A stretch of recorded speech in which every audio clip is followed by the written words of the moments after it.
En esta ocasión hablaremos de la vía piramidal y a manera de temario tendremos y hablaremos rápidamente de algunas generalidades de los movimientos.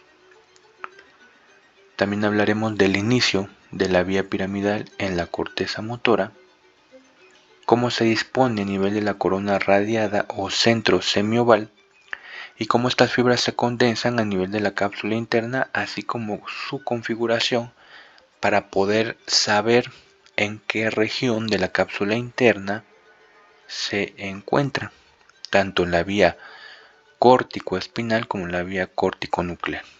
Y también hablaremos de su trayecto en el tronco cerebral, tanto para la vía córtico-espinal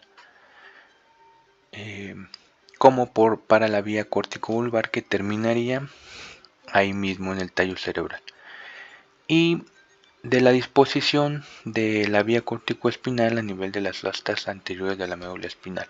Es decir, daremos un recuento de cómo se distribuye y cómo se dispone la vía córtico-espinal a través de las estructuras por las cuales desciende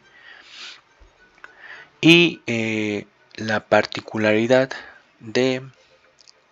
o la particularidad anatómica para poder ubicar con precisión esta vía.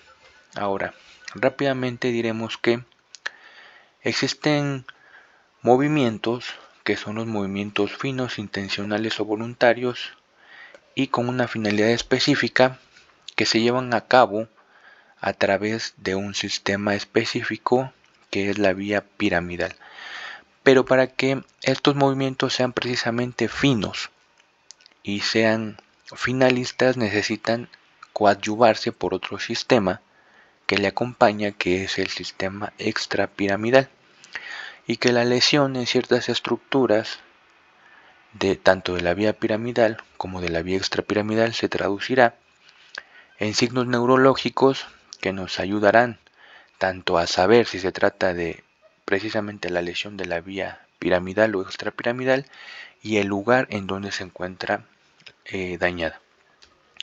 Entonces aquí tenemos un esquema en donde podemos representar a la vía córtico-espinal y cómo se coadyuva por los tractos compuestos o que conforman la vía extrapiramidal, así como estructuras a nivel del diencéfalo, como son los núcleos de la base, el tálamo, algunas estructuras en fosa posterior, por ejemplo el cerebelo, y que todas estas necesitarán su integridad para coadyuvar y favorecer el funcionamiento adecuado del tracto córtico-espinal.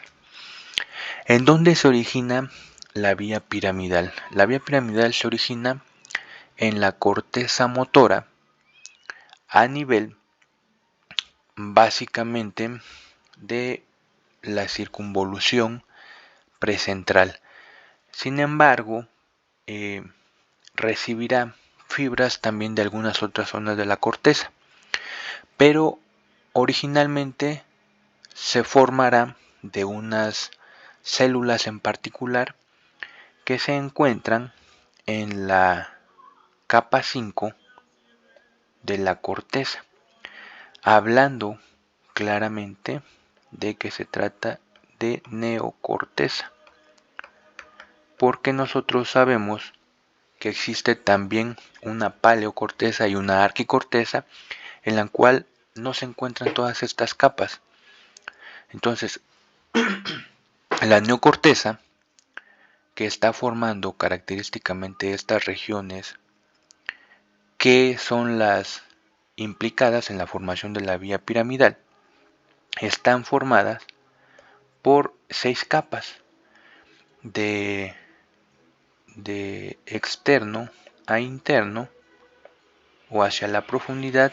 Son la capa 1 o molecular, la capa 2 o granular externa, la capa 3 o piramidal externa y la capa 4 granular interna, capa 5 piramidal interna y la capa 6 multiforme. De hecho, existe una mnemotecnia para recordarlas, que es MM MM, GP, GP, GP y GP.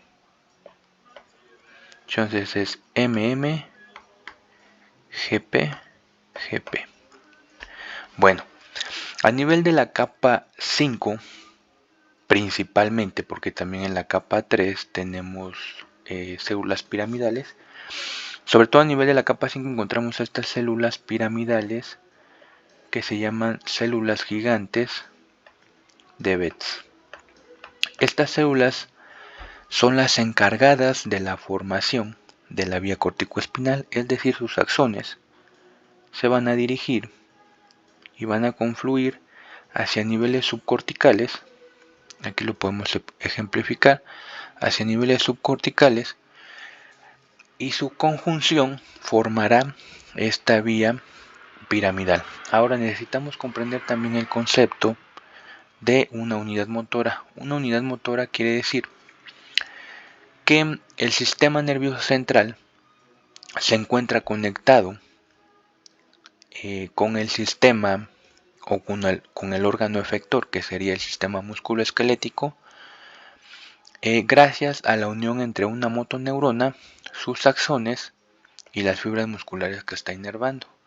Es decir, una célula piramidal de Betz, que la vamos a encontrar en la capa 5, dijimos, de la neocorteza. Esta, con sus dendritas hacia la región superficial y su axón, estará encargada de inervar fibras musculares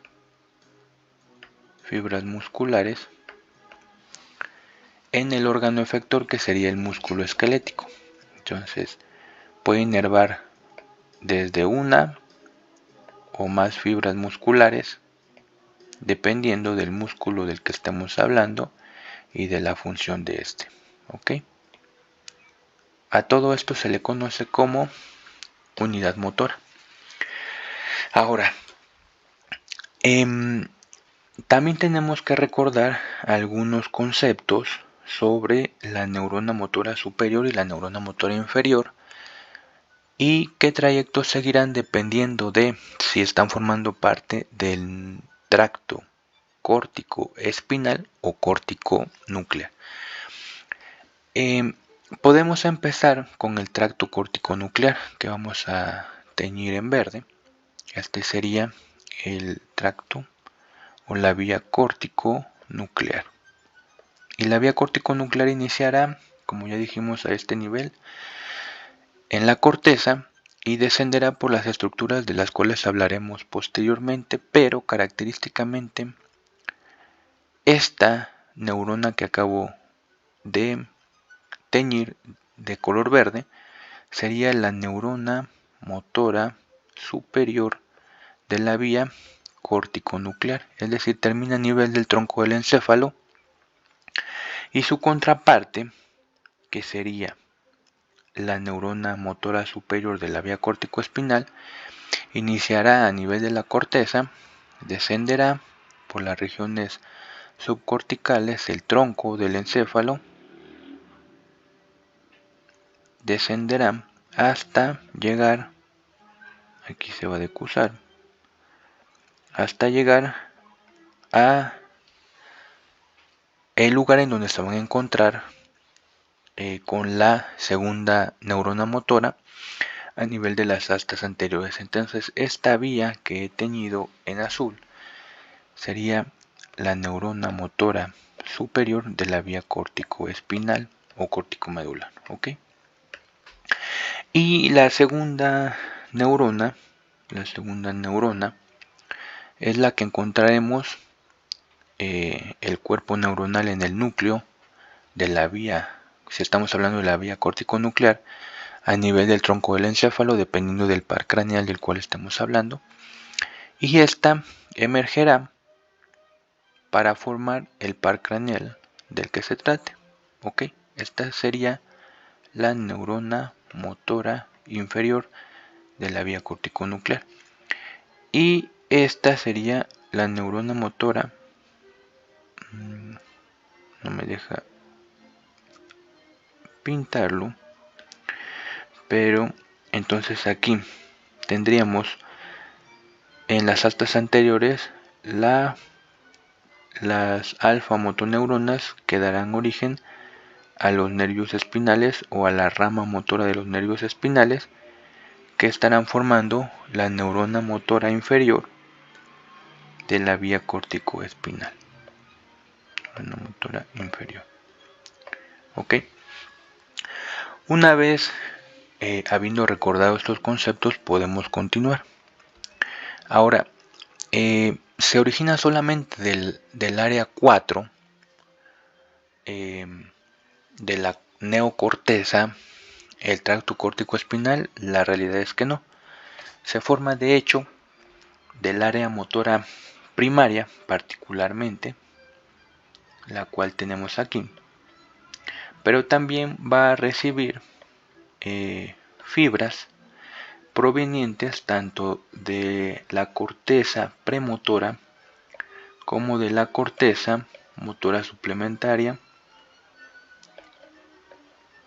y también de la corteza somatosensorial y de algunas zonas de la corteza parietal. ¿Ok? Entonces todas estas fibras se van a condensar para descender hacia regiones subcorticales y dar origen a la vía piramidal. Aproximadamente se calcula que un 30% de estas neuronas y cuyos axones están formando la vía córtico-espinal mandan aproximadamente o forman un 30% de la vía córtico-espinal. En el caso de la corteza premotora y motora suplementaria aportan otro 30%, y en el caso de la somatosensorial otro 30%. Alrededor del 10% vendrán de la corteza parietal posterior. Ahora aquí tenemos un espécimen cadavérico, un encéfalo, el cual estamos viendo desde su cara lateral izquierda. Esto es posterior, esto es anterior, esto es superior y esto es inferior. Bueno, habrá que reconocer las áreas de las cuales hemos hablado hace un momento. Nosotros podemos localizar en esta región una cisura prominente que se denomina cisura de Rolando o cisura central. Aquí tenemos la cisura de Silvio o cisura lateral y podemos observar que esta cisura central nos va a delimitar hacia adelante al lóbulo frontal y esta cisura de Silvio nos limitará hacia arriba también al lóbulo frontal.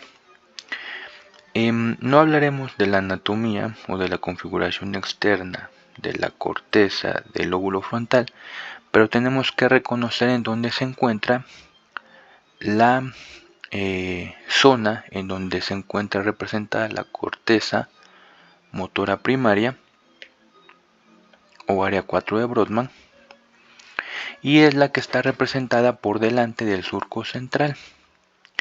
Por delante del surco central y por detrás del surco precentral encontramos esta circunvolución. Esta circunvolución se denomina circunvolución precentral.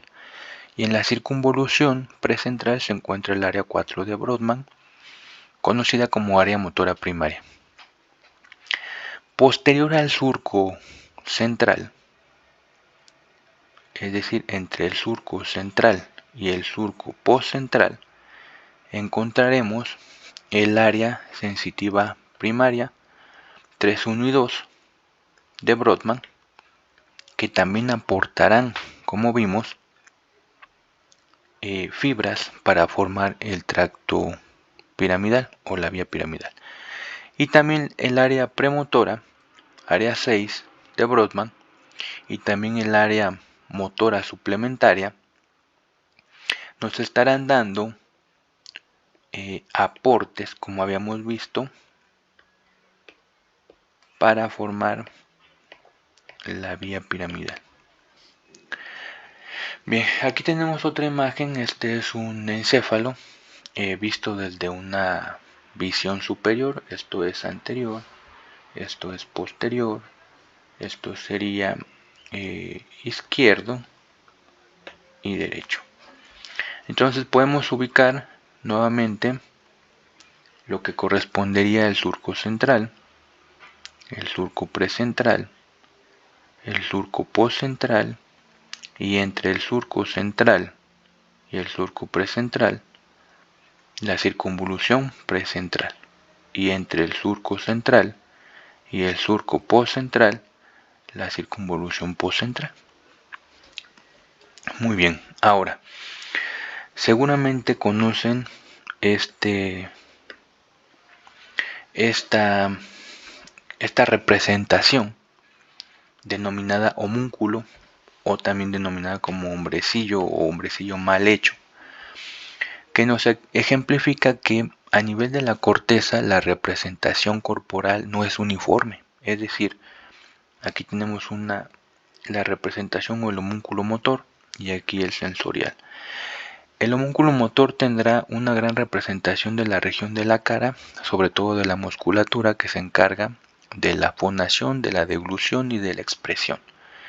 Y a nivel de la musculatura de las extremidades superiores, específicamente distal, a nivel de los dedos, porque a través de esta musculatura es por la cual nosotros realizamos los movimientos motores finos que nos caracterizan como especie.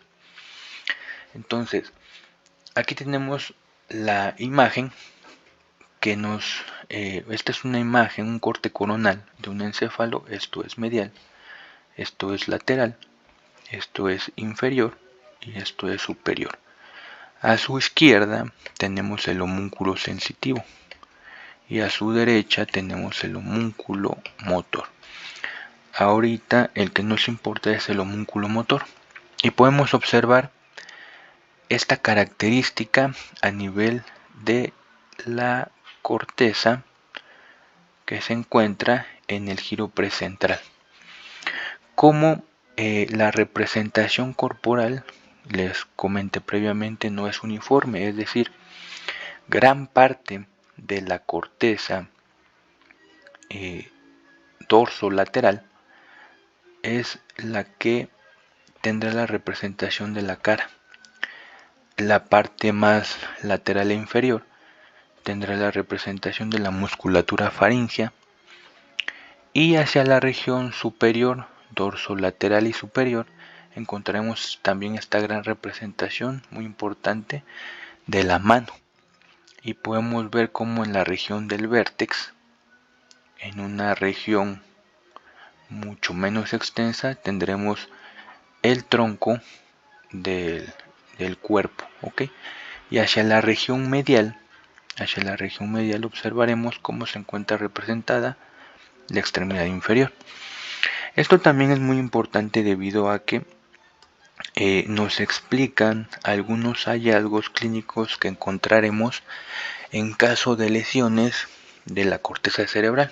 Es decir, un infarto puede dañar, por ejemplo, ciertas zonas de la corteza.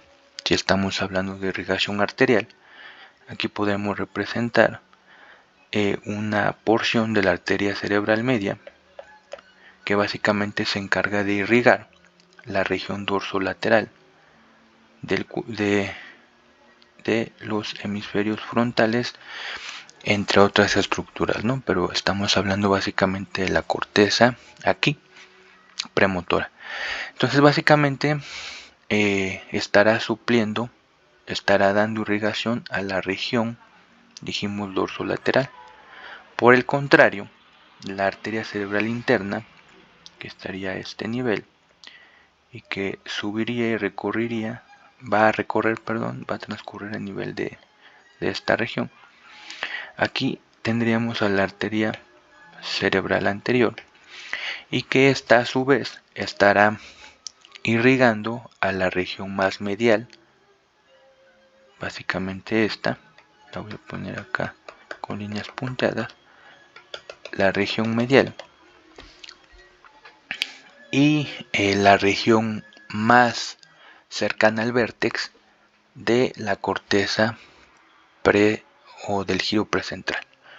Entonces, si hay un compromiso de la vasculatura a nivel de la arteria cerebral media, observaremos que toda esta área de la corteza motora primaria se comprometerá, es decir, el paciente manifestará contralateralmente, como estamos en el homúnculo motor, una disminución de la fuerza de predominio de la cara y de predominio de la extremidad superior, es decir, una paresia de predominio facio-braquial. ¿Ok? Por el contrario, si hay un compromiso de la arteria cerebral anterior por la situación que sea, el compromiso será de esta región, es decir, de la región comprendida por la región más superior y la región más medial, provocando clínicamente también una paresia, pero ahora de predominio crural en la extremidad inferior. De esta manera, esta representación nos es útil a la hora de explorar a un paciente con algún tipo de lesión. Puede ser isquémica, puede ser neoplásica, infecciosa, etc. Muy bien, ahora, ¿qué ocurre una vez que todas esas neuronas o esas células piramidales en la corteza, una vez que todas esas células piramidales mandan sus axones hacia la región más interna y caudal, empiezan a formar, esto ya solo son axones, es sustancia blanca, una estructura formada de sustancia blanca que se denomina corona radiada, que es toda esta, ¿sale? Corona radiada o centro semioval de Vic de Azyr. Entonces, toda esta estructura, este es un corte coronal de un encéfalo, en donde podemos observar cómo de la corteza emergen estas fibras para formar la sustancia blanca subcortical y específicamente la estructura conocida como corona radiada. ¿Ok? Y nuevamente en la imagen de la izquierda recordamos esta representación somatotópica en la corteza motora primaria, en donde podemos observar esta disposición muy particular del homúnculo motor. Y también observamos cómo no solo la corteza motora primaria aporta hacia la formación de la vía corticoespinal, sino también algunas otras áreas como el área premotora, área motora suplementaria, así como el área somatosensitiva o somatosensorial primaria. ¿Ok? Muy bien, aquí tenemos otro corte histológico igual, un corte coronal de un encéfalo en donde vemos cómo se visualiza muy bien toda esta región que en su interior se ve de un color blanquecino que corresponde a sustancia blanca y que por acá van todas las fibras que están confluyendo para formar la vía piramidal y que se denomina corona radiada o centro semioval. En esta imagen es muy importante porque en comparación de lo que podríamos creer, aquí tenemos una imagen a la izquierda en donde las fibras descienden, simplemente descienden, sin tomar una configuración en particular. La realidad es que la vía piramidal tiene una configuración muy particular, es decir, recordamos nuevamente el homúnculo motor, la región más inferior y lateral para los músculos de la fonación y la deglución, la región dorso-lateral para la musculatura facial, es decir, de la expresión facial y también de la de la fonación, etcétera, así como en la porción más dorsolateral y superior, la representación de la mano, y en la región más medial, la representación de la extremidad inferior. Vemos cómo no solamente desciende, sino que hace una especie de giro que permite que las fibras que representan a la extremidad inferior se dirijan más posteriormente, desciendan más posteriormente. A su vez, las fibras que provienen de la mano van por delante de las fibras que se proyectan de la representación del pie en la corteza, y las fibras que llevan la representación de la cara son las que van más anteriores, es decir, a nivel de la corona radiada, las fibras más posteriores van a ser las que llevan la información motora de la extremidad inferior, las intermedias de la extremidad superior y las más anteriores de la cara. ¿Ok? Esta disposición de las fibras será muy particular porque nos ayudará a realizar la localización a nivel de esta estructura que es la cápsula interna. Aquí, solamente para que nos ubiquemos mejor, este es un corte coronal, todo este es un corte coronal. Aquí tenemos un corte axial, esto corresponde al cuerpo calloso, la cabeza del núcleo caudado, el tálamo, y en el corte axial podemos observar también el tálamo, la representación del núcleo caudado, cuerpo calloso, y aquí tenemos el núcleo lentiforme, ¿sale? Que es parte de los núcleos de la base, y vemos cómo se disponen las fibras nuevamente. Lo repetimos porque es muy importante a la hora de localizarlas a nivel de estructura que es la cápsula interna. Y vemos entonces cómo la configuración de la vía corticoespinal es bien particular, es decir, da varios giros para tener la configuración que es la que estamos evaluando en las diferentes regiones. Ahora, este es un espécimen en donde el foco se encuentra centrado a nivel de la región más medial y profunda del encéfalo. Todas estas ondulaciones que vemos aquí corresponden a unas fibras de interconexión que básicamente estarían correspondiendo a fibras o a tractos largos de interconexión, que son tractos que están conectando estructuras dentro del mismo hemisferio cerebral.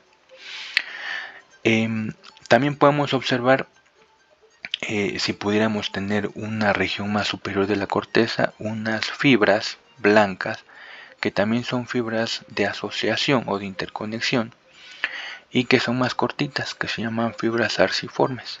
¿Ok? Y fibras unciformes, y que al retirar estas podremos observar también estas fibras que también son de asociación, pero son unos tractos mucho más largos. Y una vez habiéndose retirado tanto la corteza como estas fibras de asociación, podemos observar otra disposición de fibras que van de lo más superficial hacia lo más profundo. Estas fibras son fibras blancas que se denominan fibras de proyección, y específicamente en esta región, esta imagen nos está mostrando lo que corresponde. Todo esto que estoy señalando es la corona radiada o el núcleo semioval de Vic de Azyr.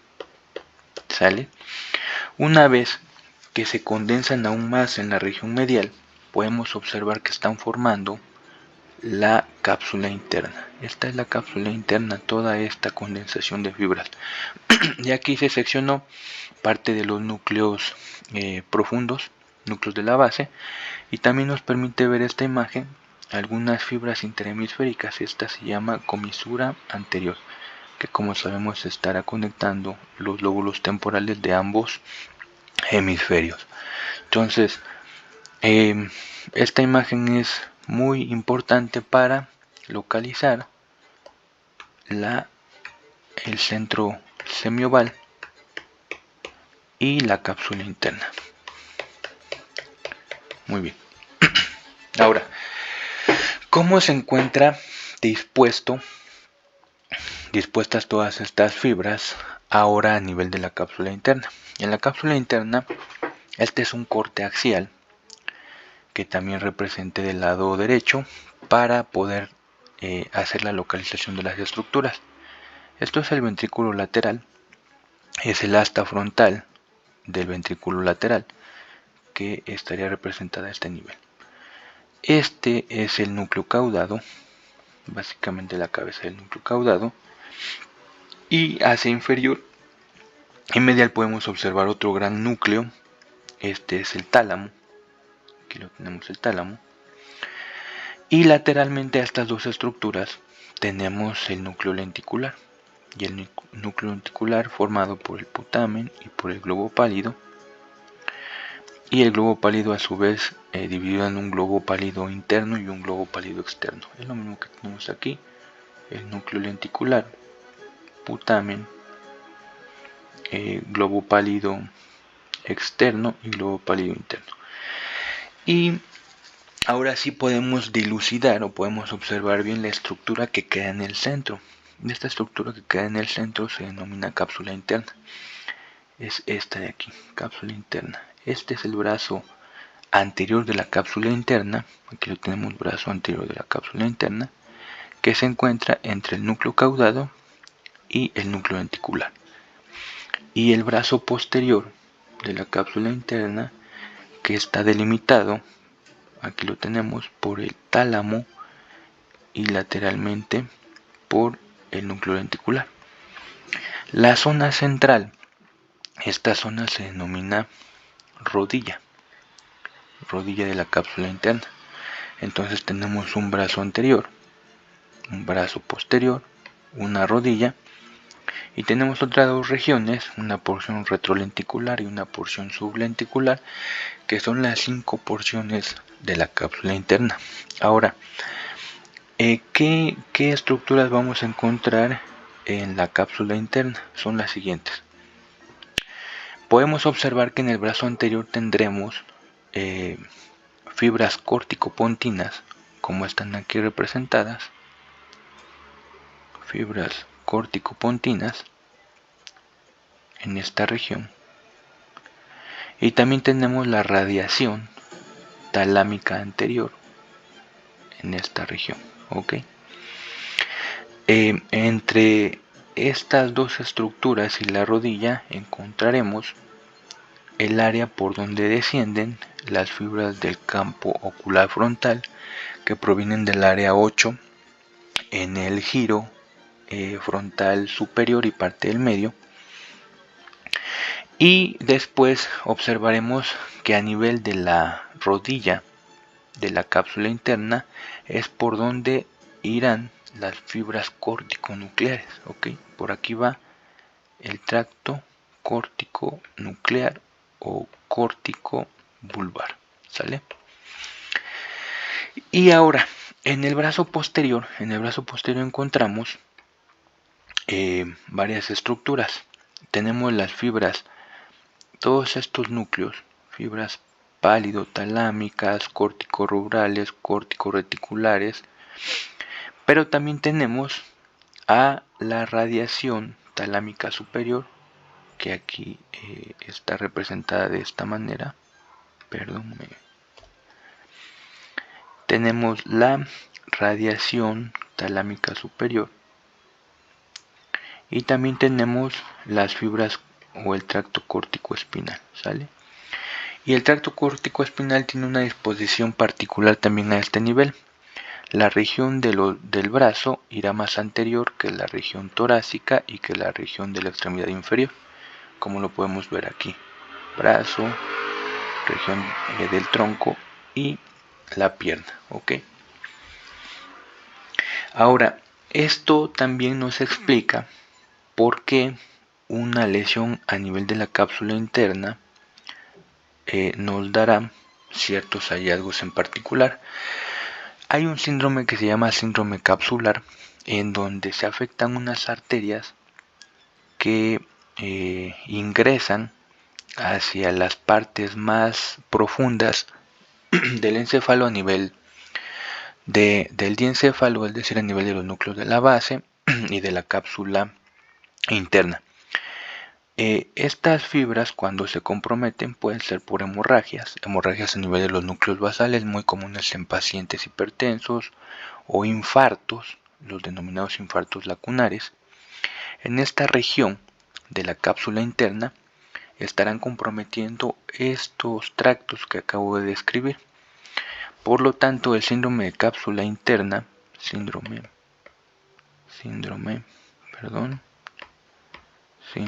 de cápsula interna, está formado por las 4 H's.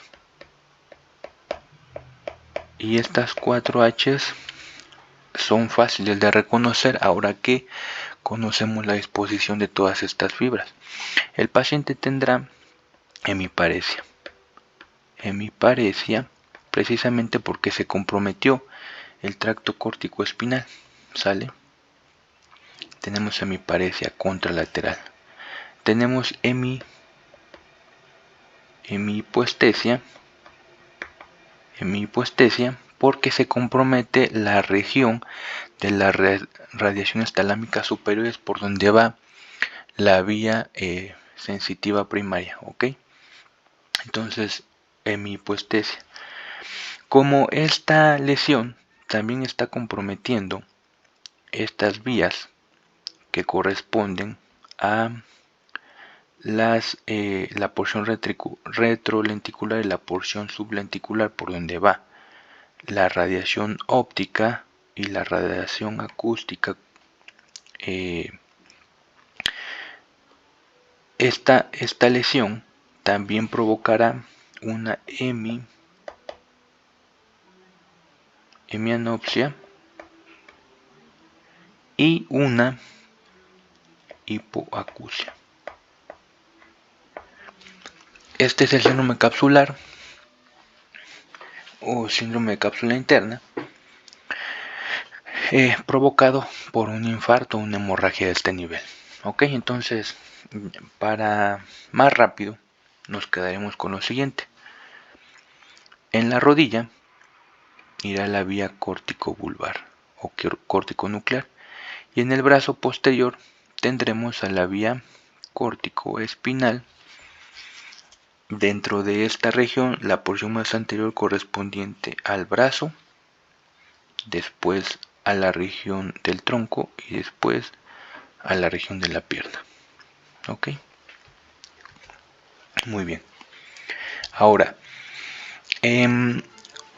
la vía piramidal la podemos dividir en una vía córtico-nuclear o córtico-vulvar y una vía córtico-espinal. Esta vía córtico-nuclear tendrá la particularidad de que terminará a nivel del tronco del encéfalo, dependiendo del nervio craneal del cual estemos hablando. Entonces dijimos la región de la cara, en esta región dorso lateral e inferior, y de aquí emergerán las fibras que están siendo o que llevan la representación de diferentes estructuras de la cara, ¿ok? Entonces, si recordamos, solamente los pares craneales sensitivos puros son el número 1, o también conocido como olfatorio, el número 2, o conocido como óptico, y el número 8, que es el vestíbulo coclear. Todos los demás pares craneales serán motores o mixtos, pero igualmente llevarán un componente motor. Entonces, si hablamos de, por ejemplo, la vía corticobulbar a nivel de los núcleos motores de los músculos extraoculares, entonces nosotros sabemos que esta primer neurona o motoneurona superior, dependiendo de si se trata de movimientos oculares conocidos como movimientos saltatorios, sabemos que van a provenir de la región 8.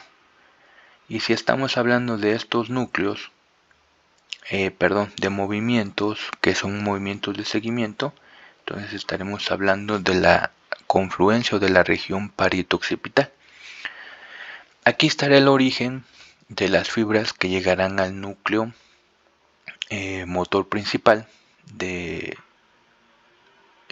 los músculos oculares, y de aquí emergerá la segunda neurona o la motoneurona inferior para formar el tercer par craneal. Aquí lo tenemos, tercer par craneal. Esto a nivel, como siempre, como sabemos, de los colículos superiores. Entonces podremos representarlo acá. Aquí viene descendiendo las fibras, se condensan, pasan por el pedúnculo y llegan al núcleo del tercer par craneal. El núcleo del tercer par craneal a nivel del colículo superior. Si hablamos del colículo inferior, ahí tendríamos otros núcleos que serían los núcleos responsables de el par craneal número 4 o patético o troclear. ¿Okay? También hablando de movimientos oculares, nosotros sabemos que tenemos la formación reticular paramediana pontina a nivel precisamente del puente, y el núcleo intersticial rostral del fascículo longitudinal, que se encargará a nivel del mesencéfalo de los movimientos verticales y a nivel del puente de los movimientos horizontales. ¿Ok? Ahora, si nosotros hablamos de la vía, o bueno, de las fibras que van a formar o que van a descender y formarán parte del núcleo motor del nervio trigémino a nivel también del puente, básicamente a este nivel encontraríamos el núcleo motor del nervio trigémino. En esta misma región podríamos encontrar en cortes más inferiores, aquí estaría el núcleo motor del nervio trigémino, en cortes más inferiores el núcleo del sexto par craneal, y también tenemos el núcleo del facial, ¿no? Tendríamos el núcleo entonces del sexto, el núcleo, aquí está el motor del trigémino, y tenemos el núcleo del nervio facial. Sabemos que el núcleo del nervio facial hace una primer rodilla a este nivel, y el sexto emergerá también en la región anterior del puente. Entonces, básicamente a nivel de estos núcleos, hablando del núcleo motor del trigémino, tendremos que la inervación será tanto ipsilateral como contralateral. A nivel del sexto par craneal también tenemos una inervación ipsilateral y contralateral. Y volviendo a los núcleos, al núcleo principal de los movimientos del oculomotor, tenemos que también será una inervación ipsilateral y contralateral, así como en el cuarto. ¿Ok? Ahora, si vamos más abajo, si descendemos en esta vía, Si descendemos en esta vía llegaríamos a los núcleos que se encuentran en el bulbo raquídeo, que serían básicamente el núcleo ambiguo, el núcleo del hipogloso y el núcleo básicamente, ¿no? Ahora, el núcleo el núcleo ambiguo, que se encargará de ahí emergerán las fibras que van a formar los nervios craneales 9, 10 y 11. También tienen una inervación ipsilateral y contralateral, excepto para las fibras que están inervando a los músculos del paladar blando y la úvula, para los cuales son contralaterales. Y a nivel de se me estaba olvidando aquí, a nivel del núcleo facial, que lo podemos dividir en una región superior y una región inferior, tenemos que recordar que la parte superior tiene inervación bilateral y la parte inferior solamente inervación contralateral. A nivel del núcleo del hipogloso, la inervación también será ipsilateral y contralateral, a excepción del músculo geniogloso. Pero el resto de la musculatura de la lengua será bilateral. Por lo tanto, tras la lesión de esta vía, que puede ser tanto a nivel de la corteza con un infarto, a nivel más profundo en la región subcortical por un tumor, por ejemplo, a nivel de la cápsula interna por una hemorragia, y a nivel del tronco del encéfalo por un tumor, una hemorragia, un proceso isquémico. Prácticamente la gran mayoría de las fibras que están inervando estos núcleos, al llevar una vía ipsilateral y contralateral, no comprometerán la función, solamente con la excepción de la región inferior del núcleo facial, con las fibras que están inervando el paladar blando y la úvula a nivel del núcleo ambiguo, y por las fibras que están inervando al músculo geniogloso en el contexto del núcleo hipogloso. ¿Ok? Entonces, aquí podremos ejemplificar cómo desciende igualmente por el pedúnculo hasta llegar a la región del bulbo, en donde encontraremos el núcleo ambiguo y muy cerca del piso del cuarto ventrículo el núcleo del hipogloso. ¿Ok? Muy bien, básicamente a este nivel terminaría entonces la vía córtico-bulbar o córtico-nuclear. Entonces pasaríamos ahora a la vía córtico-espinal. ¿Qué es lo que ocurre aquí? Tenemos lo mismo, ¿no? La representación somatotópica, sobre todo a nivel dorsolateral y superior, muy cercano al vértex, y la región medial, que correspondería a la extremidad inferior, la región más cercana al vértex, el tronco, y la región dorsolateral a la extremidad superior, sale básicamente la mano. Vemos cómo descienden estas fibras. Dijimos que pasarían a través del centro semioval o la corona radiada y se disponen en el brazo posterior de la cápsula interna para descender ahora a nivel del pedúnculo cerebral, a nivel del mesencéfalo. Aquí vamos a hacer una pausa para explicarlo. Nosotros normalmente dividimos el pedúnculo cerebral en 5. Ok, en 5. Aquí tenemos la división en 5 regiones. La región más medial llevará las fibras córtico, una porción de las fibras córtico-pontinas, que son las fibras frontopontinas. El quinto más lateral llevará las fibras parietopontinas, temporopontinas y occipitopontinas, ¿ok? Y nos quedan los 3/3 mediales, en donde el tercio más medial de estos tercios estará o llevará a la vía córtico-vulvar o córtico-nuclear.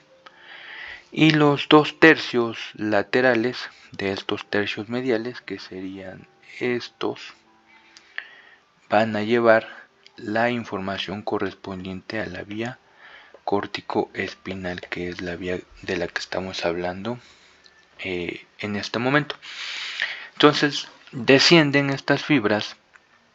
Hay que recordar que a nivel de el puente, en esta región, se encuentran algunos núcleos que se llaman núcleos pontinos a nivel de los pies del puente, y que harán que estas fibras de la vía córtico-espinal se disocien, ¿ok? Se separen.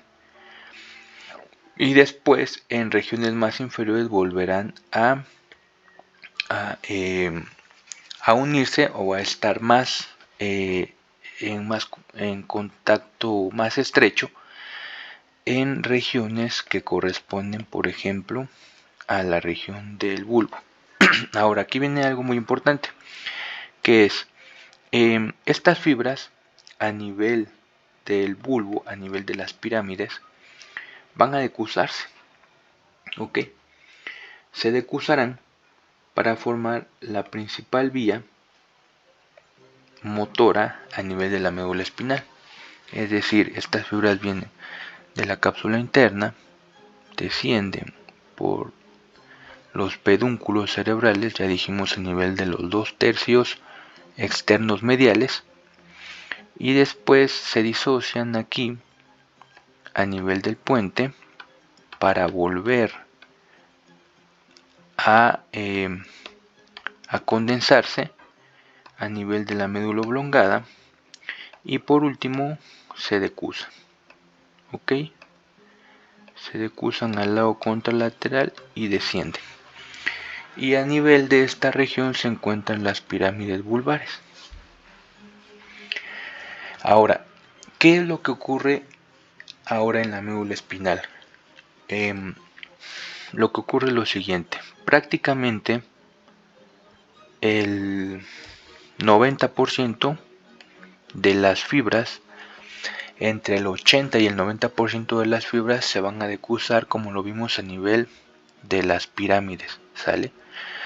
Este 90% descenderá en la médula espinal a nivel de los cordones laterales, formando el fascículo córtico-espinal lateral. Este fascículo córtico-espinal lo hallaremos, como ya sabemos, aquí sería, o aquí emergería la raíz posterior, aquí emergería la raíz anterior, y entre ambas raíces encontramos el cordón lateral. Y este cordón lateral lo podemos subdividir en una región anterior y una región posterior. En la región posterior tendríamos a este nivel el fascículo córtico-espinal lateral, que correspondería a prácticamente el 80-90% de todas estas fibras que descienden contralateralmente. Sin embargo, se ha descrito que hay una vía que no se decusa, una vía ipsilateral, que va por el cordón anterior a este nivel. Aquí tenemos el fascículo córtico-espinal anterior, que es ipsilateral. También se conoce como fascículo de Turk. Ok, más o menos corresponde al 8% de todas las fibras de la vía córtico-espinal. Y también se ha descrito una tercera vía ipsilateral que descenderá en el cordón lateral, pero como dijimos, ipsilateral. Dependiendo de la literatura, algunos lo conocen como fascículo de Barnes, que lo encontraríamos ligeramente por delante de la vía córtico-espinal lateral, que si se decusó. Básicamente, más o menos a este nivel, encontraríamos este fascículo de Barnes. El fascículo de Barnes más o menos representa el 2% de la totalidad de la vía córtico-espinal. También otros autores le denominan haz de Dejery, ¿verdad? Haz de Dejery. Y básicamente, una vez estando a nivel de la médula espinal, observaremos lo siguiente. La vía córtico-espinal lateral terminará a nivel, como nosotros sabemos, en el asta anterior. La lámina 9 estará dividida en unos islotes y que tendrán también una distribución somatotópica, es decir, los más mediales serán los destinados a la musculatura que corresponde a la musculatura del tronco, sale, es decir, musculatura más medial. Y los más posteriores los encontraremos o serán aquellos que se encargarán sobre todo de la musculatura flexora. En el caso de los más laterales se encargarán de la movilidad de las regiones o de las estructuras más distales. Y a nivel más posterior y lateral, y a nivel más anterior se encargarán de la musculatura extensora. Básicamente la vía córtico-espinal termina a nivel del asta anterior. Se ha descrito que llega tanto a la lámina, desde la lámina 4, 5, 6 y 7 de Rexet, también 8 y particularmente a las láminas 9, que se encargan sobre todo, ¿verdad?, de esta movilidad, sobre todo de predominio distal y extensor. Y el fascículo córtico-espinal anterior se ha descrito que particularmente y sobre todo llegará a nivel de la lámina 9 de Rexet, ¿ok? A nivel de la lámina 9 es en donde estará llegando este fascículo. También es importante mencionar que el fascículo córtico-espinal anterior, a medida que desciende, termina por decusarse finalmente. Entonces, este tracto terminará prácticamente haciendo la decusación conforme va descendiendo y terminando finalmente por estimular a la porción contralateral del asta anterior de la médula espinal. Básicamente esta sería la configuración y el trayecto a nivel de toda la vía córtico espinal y córtico vulvar, que en conjunción estarían formando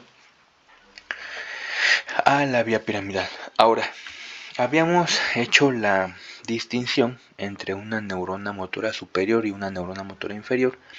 Esto debido a que clínicamente nosotros debemos ser capaces de encasillar, de acuerdo a los hallazgos en la exploración neurológica, si se trata de una lesión de una motoneurona superior o inferior. Esto es algo básico para todos nosotros y tenemos que conocer cuáles son los signos que vamos a encontrar dependiendo del tipo, dependiendo de si la lesión se encuentra en la neurona motora superior o inferior. Entonces,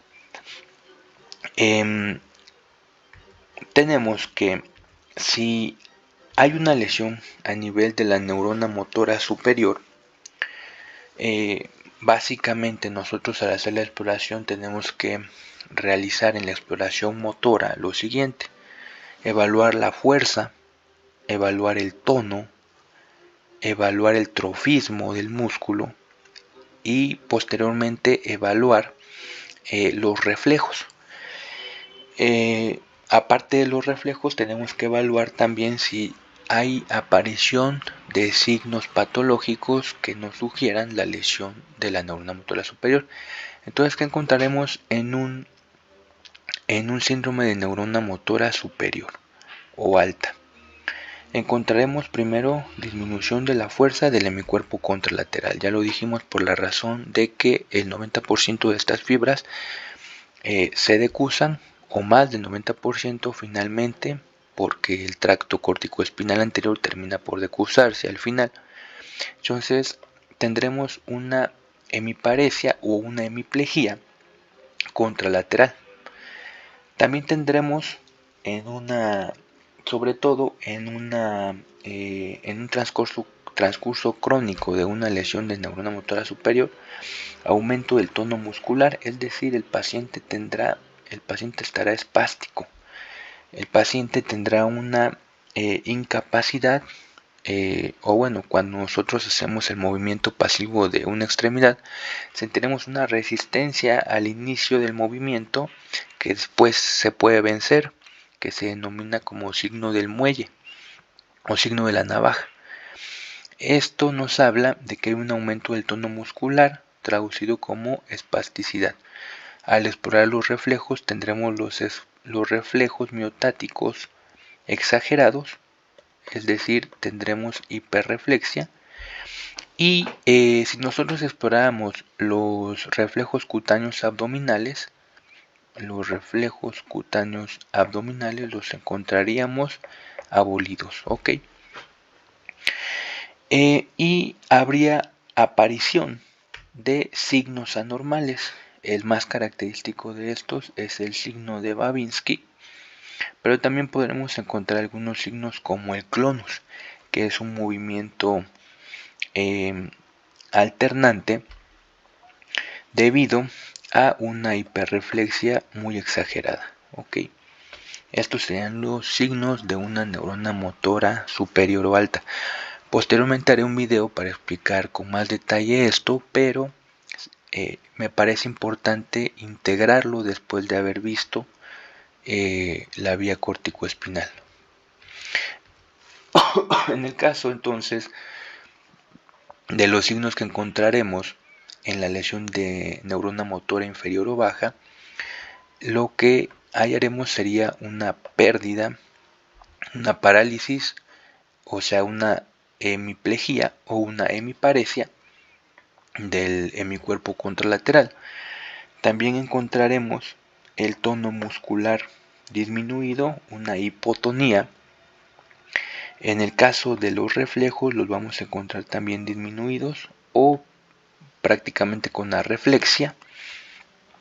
Y encontraremos algunos hallazgos patológicos particulares que se denominan fibrilaciones o fasciculaciones, y que se caracterizan por movimientos. Las fasciculaciones, si las podemos ver, son movimientos que parecieran ser de fibras muy específicas del músculo, dando un aspecto como en